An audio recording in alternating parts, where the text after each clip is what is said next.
Zill sent me this a day ago, and he's like, dude, gaming journalism is in trouble again. And I thought to myself, when is gaming journalism not in trouble? As if Gamergate wasn't reason enough to completely and utterly write off gaming journalism. Look at GameSpot and IGN. If those two websites aren't sign enough that gaming journalism is a farce and a joke, and nothing more than a means for big corporations to try and make money with some lackluster wannabe fucking great American novelist writers, then I don't know what to tell you. I think Gamergate was a perfect example of such. When some asshole figured it'd be a good idea to hire people who've taken gender studies. And those people, who I surmise might have played Mario or Zelda back when the Nintendo or whatever was out, but had no more interest or connection to the gaming culture. They were too busy solving the world's problems from their bedrooms. They then come in, attack the medium, and tell us all we're misogynists and we appropriate rape culture. Fucking brilliant. Do I go to your fucking bra-burning protest and slap the fire out of your hands, bitch? Oh, he's sassy. And so then people wonder, why are video games so violent? Okay, why is there so much porn on the web? Why? Because the imagination is being repressed and censored, okay, and forcibly cleansed of anything that's authentically animalistic or sexy or vibrant. Okay, so you have all of the imaginative energy of the universe now going into these other forms, where it becomes much more violent. And when people see it, they go, "Oh, this is so atrocious, this is so awful." Well, guess what? Okay, you've made a whole area of life impermissible. You made all kinds of human desires and fantasies impermissible, and so it has to come out someplace, and that's where it is. That's right. And what happened last year was a group of cultural critics from, I guess, liberal arts colleges started writing for magazines for video games. I mean, websites and these cultural critics started to attack the gamers and tell them that their games were sexist and that they were contributing to the rape culture. And the gamers were not like the young men at the Ivy League. The gamers fought back. Mm-hmm. This became known as Gamergate. The press has completely misunderstood it and defamed the gamers. They were just defending a hobby that they love. Point being, another ridiculous and horrible clip of game journalism has surfaced. You know, it's funny because I thought Doom was bad. It's still bad.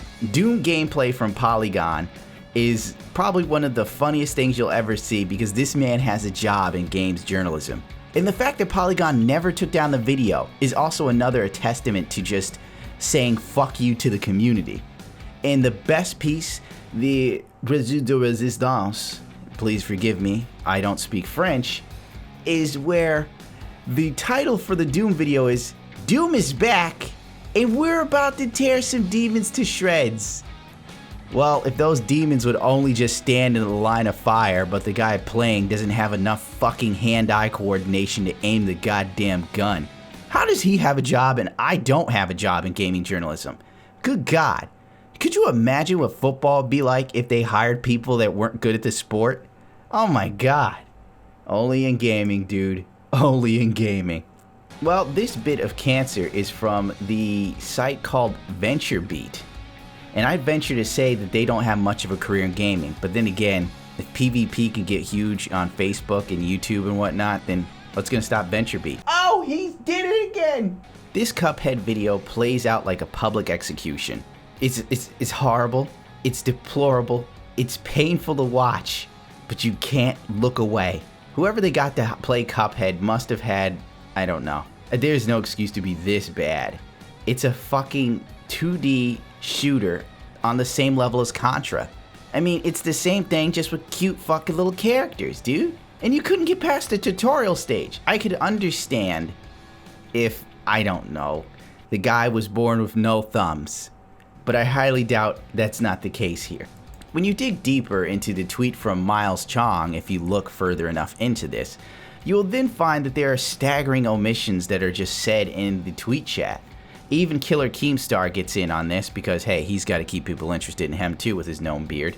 Killer Keem accuses most game journalists, especially the ones in IGN, of simply going to YouTube and watching gaming videos and then writing whatever the fuck they see in the game video. Supposedly this came from someone who used to be an IGN employee.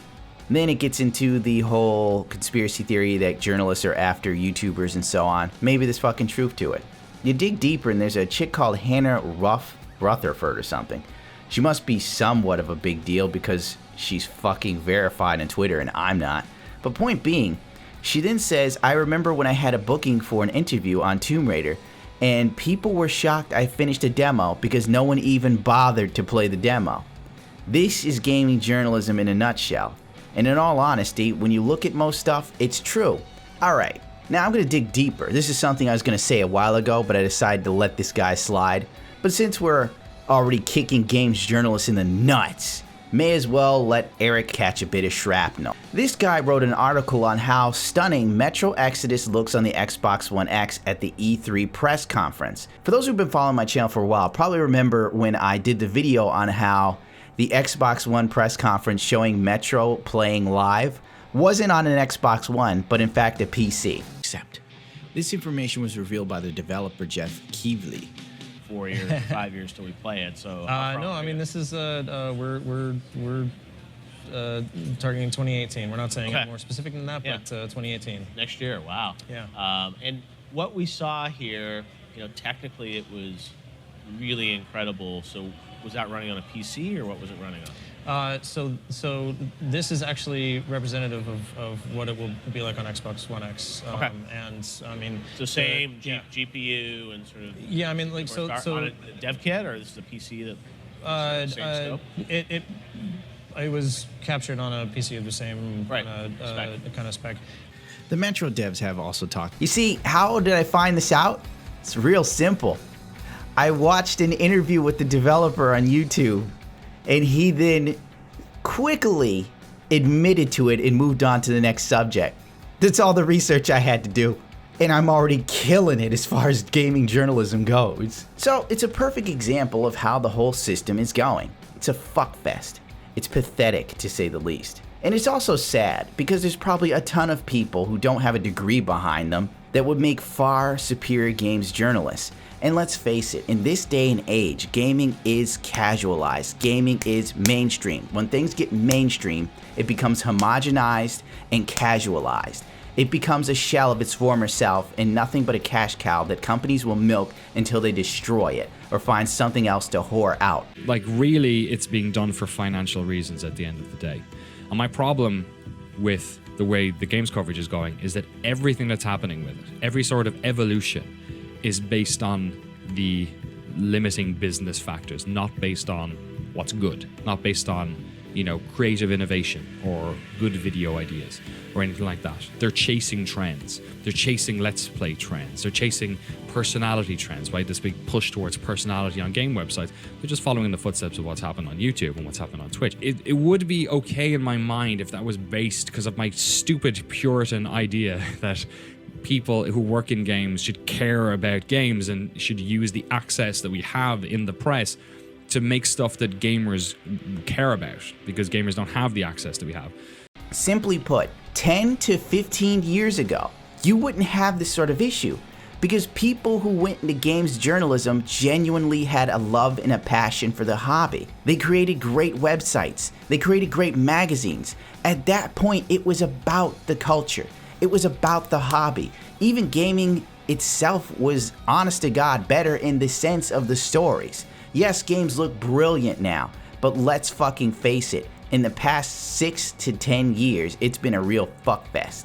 Hell, I might even say not even 10 to 15 years. I might say late 90s, you know, GamePro, GameFAQs, etc. These sort of things existed. Unfortunately, due to games becoming mainstream, we are now suffering from the ills that come with that. In the sense of now journalists simply start doing gaming news because 1, it's a job, and 2, they figure it could lead to them someplace else. Also, I'm pretty sure most gaming journalists that do it just to do it probably are hoping they end up a sort of online personality. Then they can branch out into other things and further their brand and their career. It isn't about a love of gaming, it's about furthering one's career at this point. I mean, look at the entire gaming subculture right now. What do you see? Companies turning everything into loot boxes. monetizing everything. Even Destiny 2 no longer lets you dye your armor like they used to. Now you gotta buy each individual dye to dye your armor set, and you really have to think about what you're dyeing because it's not easy to get these motherfuckers. What type of shit is this? When the gaming culture on YouTube has now turned into every motherfucker overreacting and dyeing their hair loud colors to make it seem like they're somewhat interesting and kooky, when in all actuality they're not. They're not funny. They're not cool, and they would have never dyed their hair if they weren't on YouTube making some sort of money because they'd have been too chicken shit to do it otherwise. The same goes for journalism. Now it's about people just getting in, trying to get a job, further their career, move on, hopefully get into the gaming industry. I mean, look at, what was that kid's name? Chris Waters. Now he works for Uplay or Unity or whatever. What's that stupid company that everybody hates? They keep putting out games that suck, and for some reason they're so shit I can't remember their name. Ubisoft, that's it. I mean, it's like these game journalists move on to something bigger and better even though they're not that awesome. And it's scary. And that's what this is about. It's about mediocre people taking a job they're not that passionate about and picking up a motherfucking check. And that's what it's always going to be at the end of the day. And it's sad and appalling. Should gaming journalists be good at games? Yes, they should. You wouldn't want someone to be a book reviewer that was illiterate. You know, you wouldn't want a motherfucker that couldn't read to tell you about Schindler's List. You wouldn't want someone to tell you about a graphic novel but they couldn't figure out what the story's about so they looked at the fucking pictures. How come it's okay for gaming journalists to be subpar at their job, but in other fields you're not allowed? You can't be a mediocre sports announcer, but I'll be damned if every esport doesn't have some fucking half-baked dime a dozen Marv Albert wannabe. This is gonna be awesome. I can't wait. Are you guys excited? This is a bigger symptom. It's a larger problem than we all perceive. Reading stuff about gaming journalists just watching YouTube videos to do their reviews, or reviewing a video of a game playthrough. Like Kotaku, another perfect example of a shit gaming journalist website. Kotaku is the absolute worst. Kotaku does stories on PewDiePie every 5 seconds. They do pieces on people's Overwatch cosplay. They do dumb shit like I paid girls to play games with me and this is what I came up with. This is what our culture has boiled down to. A bunch of garbage written by a bunch of useless millennial fucking hackbags. And I'm sorry if you're a millennial, but let's just face it, the people behind Kotaku could use a good swift chop in the throat. God, they suck. Gundam, tell us how you really feel. Long story short, the deeper I go into this, the more perplexed I am. The more perturbed, if we want to use 2 P words in one sentence, the more completely and utterly disheartened I am by the disgusting nature of what was once beautiful and great. Whereas till we could find freedom and adventure to break up the monotony in our humdrum lives, it's now been killed with microtransactions, money grabbing, no talent nutbags, turning paid mods, loot boxes everywhere you turn. I'm surprised I don't open up my fucking refrigerator and I have a loot box spinning in there. What will you have for lunch? Give us $10 and find out, faggot. Oh God, don't tell General Electrics or they will do it. Trust me, they'll do it. Introducing loot box refrigerators. And you'll have Markiplier doing the fucking voiceover for it too. Ha ha ha ha ha. Can't wait to see what's in my lunch loot box. Ha ha ha ha ha. I'm depressed. My roommate killed himself. Ah, fuck off. Jesus Christ. If I had $1 for everyone I knew that killed themselves, I'd have a few dollars. You don't see me crying. God, you got too far. Alright, I'm gonna have to cut this video short because I could yell about this for 1,000 fucking years. And I've got to get some DDR4 RAM up to speed. I think I'm close to getting it right on this Threadripper build. And then the building part is done. Then quick benchmarking and I can ship it out. I can't actually rate, comment, subscribe this because it was venomous and it was hateful. It was full of anger and rage. I feel like Eminem when his first album dropped. I need to dye my hair blonde and walk around with a puss on my face till I make money. Then I'll let my hair go back to its natural color, but I'll have a puss on my face because I'm a multi-millionaire. I actually stopped to watch some of it and I just watched him jump into the enemies. Is he doing this on purpose? Like, I've totally lost all train of thought, and wow. This guy's not a gamer. I don't care. Cuphead doesn't look too hard. God, I hate what gaming's become. I really do. You can't fuck this one up, dude. You've got, like, a gun that shoots 3 bullets in Fuck it. Just fuck it. He's paid for this.